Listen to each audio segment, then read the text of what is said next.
In this video, we are going to look at the standard algorithm for multiplying fractions. Now, we only want to use these standard algorithms once we have a firm understanding of the visual models of how we get there. So this is going to be the second model that we introduce once you get used to that other one.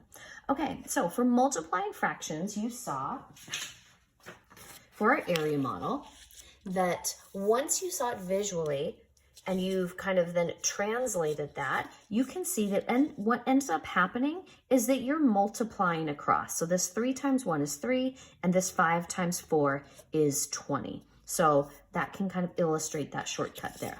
So let's do another example. So here we have 3/4 times 2/5. So I can use that standard algorithm to multiply across. So 3 times 2 is going to be 6, and 4 times 5 is going to be 20. Now, I can see both of these numbers are divisible by 2, so that means they are not in lowest terms just yet. So I'm going to find the common factor between them, so 2. So I'm going to divide my numerator by 2, and I'm going to divide my denominator by 2, which is going to give me 3/10. So now my answer is in lowest terms because I see that both 3 and 10, that they don't share a common factor. So that's as simple as we can go. Okay, so another way that we can solve this problem is that we can use cross simplification, or we can cross simplify. You'll find that if you cross simplify first, it will save you the trouble of simplifying or reducing your fraction at the end. So this will eliminate that stuff at the end. You just do it at the beginning. So basically what you look at when you are cross simplifying is you see if either fraction can be reduced, first of all. So do 3 and 4 share a common factor? No. Do 2 and 5 share a common factor? No. All right, so now you can actually look across.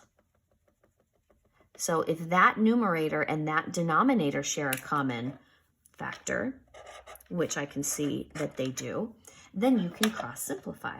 So they both share a common factor of 2. So 2, I'm going to divide that by 2, and I'm going to divide that by 2, just like we simplified here. It's the same thing, but instead of having it be the numerator and the denominator within the same fraction, you're doing it across or diagonally.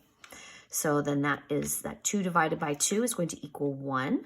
So I can cross it out and make it now a 1 in that numerator. 4 divided by 2, I cross it out, which equals 2. And now I have it simplified because I can look across here diagonally. 3 and 5, they don't share a common factor, so I know I'm as simplified as I can get. So 3 times 1 is going to be 3. I now have this 2 over here. 2 times 5 is going to be 10.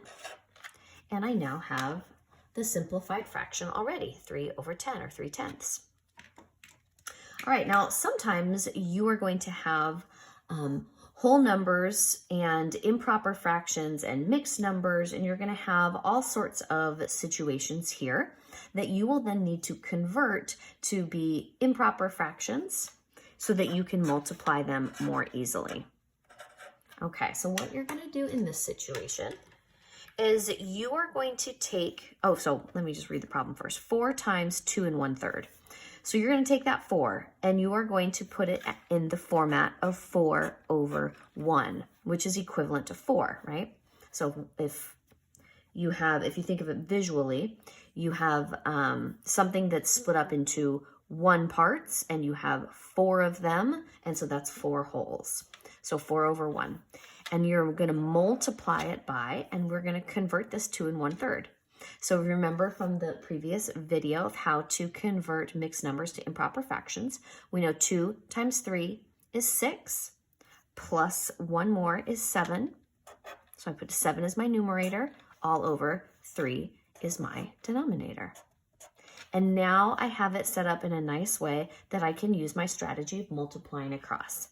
So 4 times 7 is going to be 28. 1 times 3 is 3.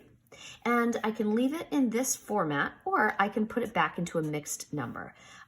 When you're working in algebraic problems, oftentimes leaving it in an improper fraction is fine. But when you're talking about numeric values, yeah, we do want to change it back to a mixed number.